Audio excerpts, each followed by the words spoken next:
प्रकाश light. Chapter number 9 है प्रकाश light. इस संसार को हम अपनी ज्ञानेंद्रियों की सहायता से समझते हैं एवं जानते हैं। सभी ज्ञानेंद्रियों में दृष्टि सर्वाधिक महत्वपूर्ण ज्ञानेंद्रिय है। इसकी सहायता से ही हम अपने चारों ओर विभिन्न वस्तुओं को देखते हैं।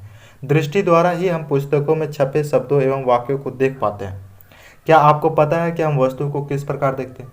वस्तु को दृश्य कौन बनाता है? हालांकि हम नेत्र से अपने चारों ओर स्थित विभिन्न वस्तुओं को देखते हैं, किंतु नेत्र अकेले वस्तुओं को नहीं देख सकता। उदाहरण के लिए हम वस्तुओं को अंधेरे में नहीं देख सकते। वस्तु को देखने के लिए प्रकाश के स्रोतों की जरूरत होती है। हम वस्तु को तभी देख पाते हैं जब वस्तु से आने वाला प्रकाश हमारे नेत्रों में प्रविष्ट होता है। अतः प्रकाश वस्तु को दृश्य बनाता है। प्रकाश जिन वस्तुओं से आता है या जिन वस्तुओं से परिवर्तित होकर नेत्रों में प्रवेश करता है, उन वस्तुओं को हम देख पाते हैं। प्रदीप्त अथवा अप्रदीप्त वस्तुएं, लुमियस एस नॉन लुमियस ऑब्जेक्ट्स। जो वस्तु प्रकाश उत्सर्जित करती है प्रदीप्त वस्तु कहलाते हैं, जैसे सूर्य, तारे, आग, जलती हुई मोमबत्ती, प्रकाशित विद्युत बल्ब इत्यादि। जो वस्तुएं प्रकाश उत्सर्जित नहीं करती है अप्रदीप्त वस्तु कहलाती है, जैसे चंद्रमा, ग्रह, मानव, दर्पण, लकड़ी, पुस्तक, दीवार इत्यादि। हमारे चारों तरफ स्थित अधिकांश वस्तुएं अप्रदीप्त है। अप्रदीप्त वस्तुओं को हम तभी देख पाते हैं जब प्रकाश उन वस्तुओं से परिवर्तित होकर हमारी आंखों से प्रविष्ट होता है। प्रकाश का परिवर्तन, रिफ्लेक्शन ऑफ लाइट, वह प्रक्रिया जिसके कारण प्रकाश किरण किसी वस्तु की सतह से टकराकर वापस लौट जाती है, प्रकाश का परिवर्तन कहलाती है। प्रकाश का परिवर्तन समतल दर्पण की सहायता से देखा जा सकता है। समतल दर्पण उसकी सतह से टकराने वाली प्रकाश किरण के अधिकांश भाग को परावर्तित कर देता है। सतह से टकराने वाली प्रकाश किरण को आपतित किरण तथा सतह से परिवर्तन के बाद वापस आने वाली किरण को परावर्तित किरण कहते हैं। प्रकाश किरण का एक आदर्शीकरण है। वस्तुतः हमें प्रकाश का एक संकीर्ण किरण पुंज प्राप्त होता है जो अनेक किरणों से मिलकर बनता है। सरलता के लिए प्रकाश के संकीर्ण किरण पुंज को प्रकाश किरण कहा जाता है। एक्सपेरिमेंट 1, समतल दर्पण से प्रकाश के परिवर्तन का अध्ययन, study of reflection from a plane mirror. एक समतल दर्पण लीजिए और उसे एक समतल सतह के ऊपर रखे कागज पर ऊर्ध्वाधर रखिए। दर्पण को इस तरह से रखिए कि परिवर्तक सतह बाहरी तरफ हो। खड़ी स्थिति के दर्पण की अवस्था रेखांकित कीजिए।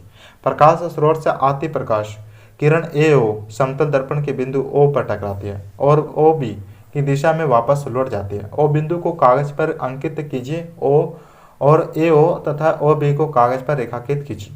O बिंदु पर अभिलंब ON डालिए। AO को आपतित किरण तथा OB को परावर्तित किरण कहते हैं। M1 को परावर्तक सतह और बिंदु O को आपतन बिंदु कहा जाता है। आपतित किरण एवं आपतन बिंदु पर अभिलंब के बीच के कोण को आपतन कोण कहा जाता है। परिवर्तित किरण और आपतन बिंदु पर अभिलंब के बीच का कोण परिवर्तन कोण कहलाता है। जिस सतह से परिवर्तन होता है उसे परिवर्तक सतह कहा जाता है। परिवर्तन के नियम, आपतित किरण, परिवर्तित किरण और आपतित बिंदु, आपतन बिंदु पर अभिलंब सभी एक ही समतल में होते हैं। आपतन कोण और परिवर्तन कोण हमेशा समान होते हैं। एक चिकनी अथवा पॉलिश की हुई परिवर्तक सतह को दर्पण कहा जाता है। कांच की पट्टी की एक सतह को चांदी से पॉलिश करने पर समतल दर्पण प्राप्त होता है। चांदी से पॉलिश की हुई सतह प्रवर्तक सतह होती है।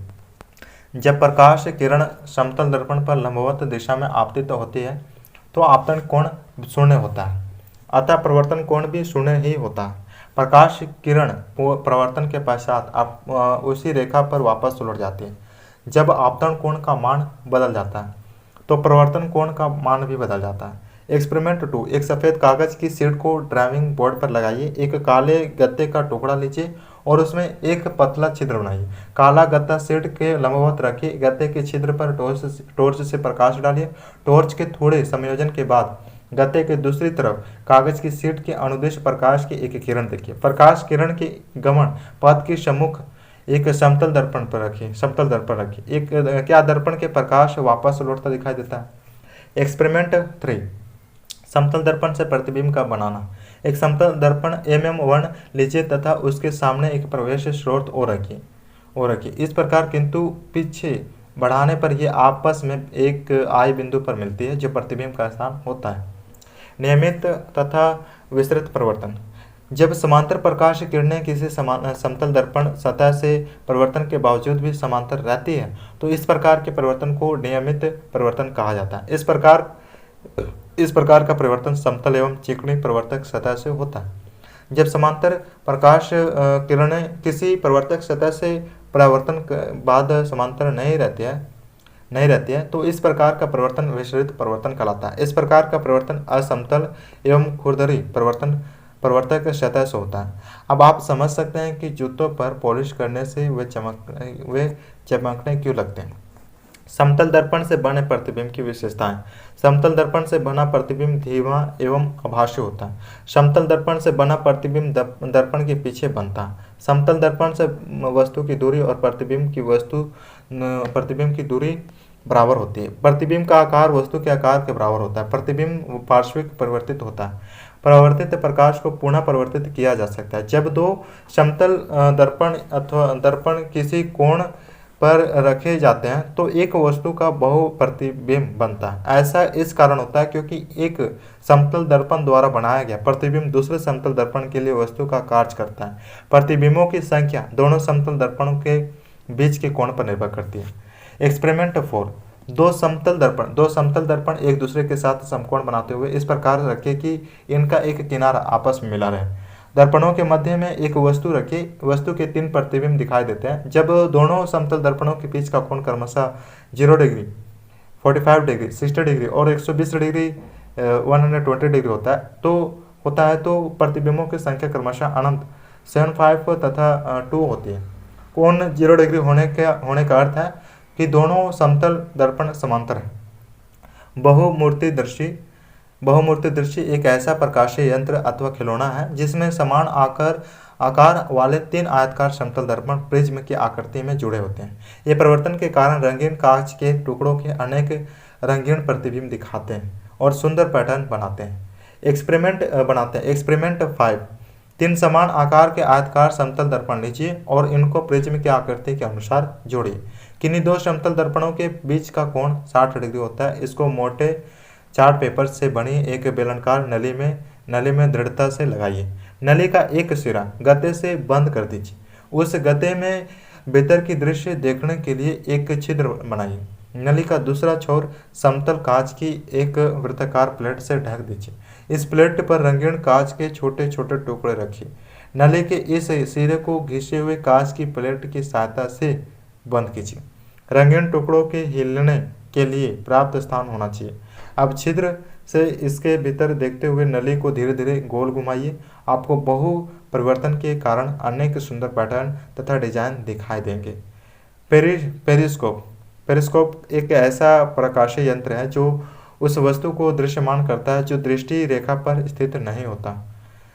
यह यंत्र समतल दर्पण से प्रकाश के परिवर्तन के सिद्धांत पर आधारित है। एक्सपेरिमेंट 5। गत्ते का एक लंबा बॉक्स लीजिए। उसके दोनों सिरों पर एक एक समतल दर्पण इस तरह से लगाइए कि गत्ते के किनारों के साथ दर्पण 45 डिग्री के कोण पर हो और परस्पर समांतर भी हो। दोनों दर्पणों के सामने एक एक छिद्र बनाइए। अब ऊपर के छिद्र के सामने स्थित वस्तु को नीचे के छिद्र से देखिए। क्या ऊपर के छिद्र के सामने स्थित वस्तु दिखाई दे रही है? सूर्य का प्रकाश श्वेत या रंगीन। सूर्य के प्रकाश को श्वेत प्रकाश माना जाता है किंतु वास्तव में यह 7 रंगों का मिश्रण है। एक प्रिज्म की सहायता से हम दर्शा सकते हैं कि श्वेत प्रकाश 7 रंगों का मिश्रण है। एक्सपेरिमेंट 8। कांच का एक प्रिज्म लीजिए और उसे मेज पर इस प्रकार रखिए कि उसके पीछे का भाग अंधेरे में हो। प्रिज्म के पीछे का एक सफ़ेद गत्ता रखिए। सूर्य का प्रकाश प्रिज्म के अग्रभाग पर पड़ने दीजिए। क्या सफ़ेद गत्ते पर 7 अलग अलग रंग नजर आ रहे हैं? ये रंग है बैगनी, नीला, आसमानी, हरा, पीला, नारंगी तथा लाल। इन 7 रंगों का क्रम संवेक्षण में के रूप में याद किया जा सकता है। श्वेत प्रकाश सूर्य का प्रकाश का किसी पारदर्शक माध्यम से गुजरने के उपरांत 7 रंगों में विभाजित होना प्रकाश का विक्षेपण कहलाता है। आकाश में दिखने वाला इंद्रधनुष विक्षेपण को दर्शाने वाली एक प्राकृतिक परिघटना है। इंद्रधनुष वायुमंडल में अवस्थित पानी की छोटी छोटी बिंदुओं द्वारा सूर्य के प्रकाश के विक्षेपण के कारण बनता है। इंद्रधनुष का बनना यह सिद्ध करता है कि सूर्य का प्रकाश 7 रंगों का मिश्रण है। मानव नेत्र एवं उसकी संरचना। मानव नेत्र सबसे महत्वपूर्ण ज्ञानेंद्रियां में से एक है। नेत्रों के द्वारा ही हम वस्तुओं को देख पाते हैं। किसी भी वस्तु को हम तभी देख पाते हैं जब उस वस्तु से आती प्रकाश किरणें हमारे नेत्र में प्रवेश करती हैं। मानव नेत्र की आकृति लगभग गोलाकार होती है। नेत्र का बाहरी भाग सफेद एवं कठोर होता है ताकि यह दुर्घटनाओं से नेत्र की आकृति नेत्र से आंतरिक भागों का बचाव कर सके। इसका पारदर्शी अग्रभाग कॉर्निया कहलाता है। कॉर्निया के पीछे एक गहरे रंग की मांसपेशियां होती है जिसको आइरिस परितारिका कहा जाता है। आइरिस में एक छोटा सा द्वार होता है जिसको पुतली कहते हैं। पुतली का आकार आइरिस द्वारा नियंत्रित किया जाता है। आइरिस नेत्र का वह भाग है जो उसको विशिष्ट रंग प्रदान करती है। जब हम कहते हैं कि किसी व्यक्ति का नेत्र लाल हो तो हम वास्तव में आइरिस के रंग की बात करते हैं। आइरिस नेत्र में प्रवेश करने वाले प्रकाश की मात्रा को नियंत्रित करता है। पुतली के पीछे एक लेंस होता है जो केंद्र पर मोटा होता है। इस प्रकार के लेंस को उत्तल लेंस कहा जाता है। लेंस प्रकाश को आंख के पीछे एक परत पर फोकसित करता है जिसको रेटिना दृष्टि पटल कहा जाता है। रेटिना अनेक तंत्रिका कोशिकाओं से बना होता है। तंत्रिका कोशिकाओं द्वारा अनुभव की गई संवेदनाएं दृढ़ तंत्रिकाओं द्वारा मस्तिष्क तक पहुंचाई जाती हैं। तंत्रिका कोशिकाएं दो प्रकार की होती है, शंकु कोन्स जो तीव्र प्रकाश के लिए सुग्राही होती है और सल्यान रोड्स जो मंद प्रकाश के लिए सुग्राही होती है। इसके अतिरिक्त शंकु तंत्रिका कोशिकाएं रंगों वर्णों की सूचनाएं भी भेजती है। दृक् तंत्रिकाओं एवं रेटिना की संधि पर कोई तंत्रिका कोशिका नहीं होती। इस बिंदु को अंध बिंदु कहा जाता है। रेटिना पर बने प्रतिबिंब का प्रभाव वस्तु को हटा लेने के लगभग 1/16 सेकंड तक बना रहता है। अतः यदि नेत्र पर प्रति सेकंड बाद 16 या इससे अधिक दर से किसी गतिशील वस्तु के स्थिर प्रतिबिंब बने तो नेत्र को वह वस्तु चलचित्र की भांति चलती हुई अनुभव होती है। बाहरी वस्तुओं को नेत्रों में प्रवेश करने से रोकने के लिए प्रकृति ने पलकें प्रदान की है। पलकें बंद होकर अनावश्यक प्रकाश को भी नेत्रों में प्रवेश करने से रोक देती है। नेत्र एक ऐसा अद्भुत यंत्र है कि यह दूर स्थित वस्तु को साथ साथ समीप की वस्तु को भी स्पष्ट देख सकता है। वह न्यूनतम दूरी जिस पर नेत्र वस्तु को स्पष्ट देख सकता है आयु के साथ साथ बदलती रहती है। सामान्यतः नेत्र द्वारा पढ़ने के लिए सबसे सुविधाजनक दूरी लगभग 25 सेंटीमीटर होती है। कुछ मनुष्य नजदीक की वस्तु को स्पष्ट रूप से देख सकते हैं परंतु कुछ दूर की वस्तुओं को तो स्पष्ट नहीं देख पाते। इसके विपरीत कुछ मनुष्य दूर की वस्तु को स्पष्ट देख सकते हैं लेकिन नजदीक की वस्तु को स्पष्ट नहीं देख पाते। नेत्र के इन दृष्टिकोश को उचित संशोधन लेंसों के उपयोग द्वारा दूर किया जा सकता है। कभी कभी विशेषता वृद्धावस्था में नेत्र दृष्टि धुंधली पड़ जाती जिसका कारण लेंस का धुंधला हो जाना। इस स्थिति में कहा जाता है कि नेत्र में मोतियाबिंद विकसित हो रहा है। इस स्थिति में शल्य चिकित्सा द्वारा धुंधले लेंस को हटाकर नया कृत्रिम लेंस लगा दिया जाता है। आधुनिक प्रौद्योगिकी ने इस क्रिया को काफी सरल एवं सुरक्षित बना दिया है। एक्सपेरिमेंट 9 चेतावनी, इस क्रियाकलाप में लेजर के टॉर्च का प्रयोग नहीं करना चाहिए। अपने सहपाठी के आंख में देखिए, टॉर्च की सहायता से उसकी आंख पर प्रकाश डालिए तथा उसकी पुतली का अवलोकन कीजिए। टॉर्च को बंद कीजिए और पुनः उसकी पुतली का अवलोकन कीजिए। क्या आपको पुतली के आकार में परिवर्तन दिखाई देता है? जब हम टॉर्च से प्रकाश डालते हैं तो पुतली का आकार छोटा हो जाता है तथा टॉर्च बंद करने पर पुतली का आकार बढ़ जाता है। ऐसा इस कारण होता है कि तीव्र प्रकाश में कम प्रकाश भोजन की आवश्यकता होती है, इसलिए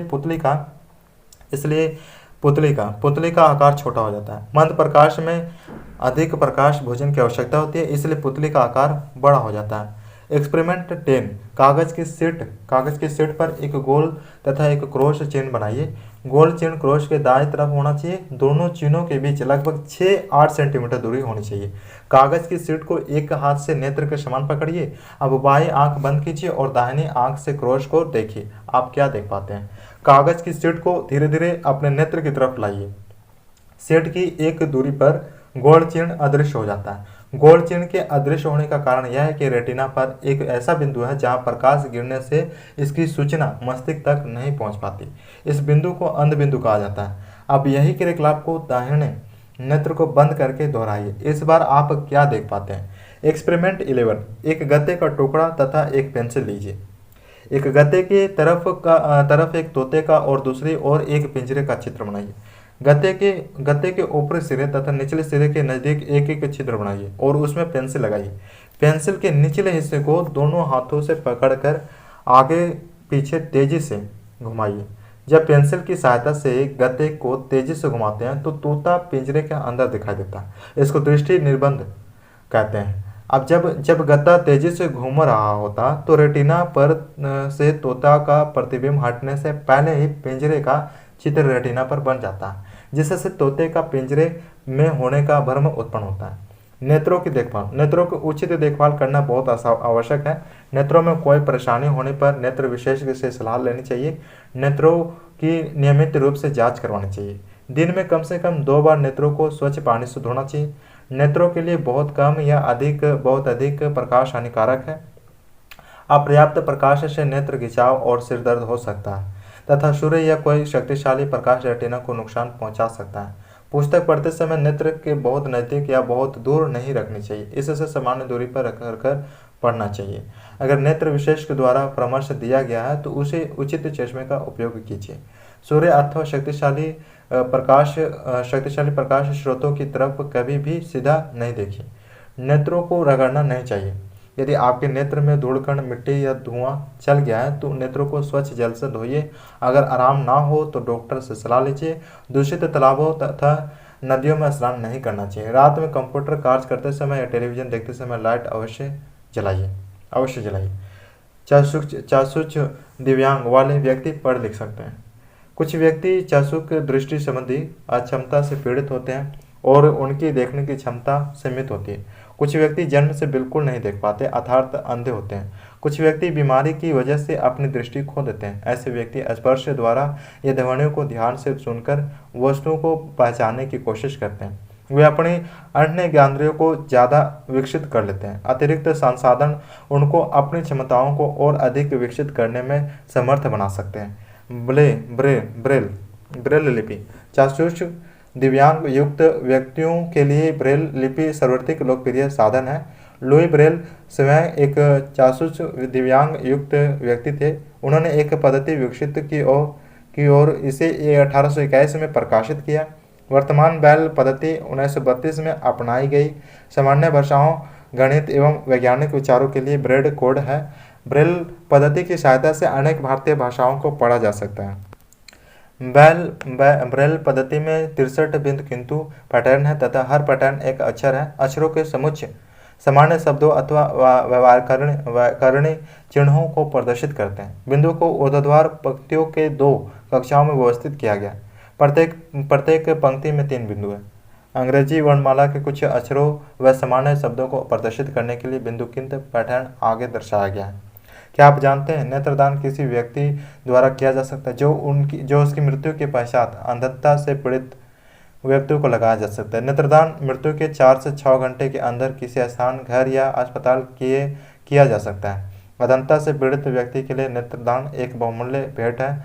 जो व्यक्ति नेत्रदान करने के इच्छुक होते हैं उन्हें अपने जीवन काल में ही किसी पंजीकृत नेत्र बैंक के पास प्रतिज्ञा लेकर अपनी धरोहर रखनी होती है। उसे अपने निकट संबंधियों को भी इसके बारे में सूचित करना चाहिए ताकि मृत्यु के बाद आवश्यक कार्रवाई की जा सके।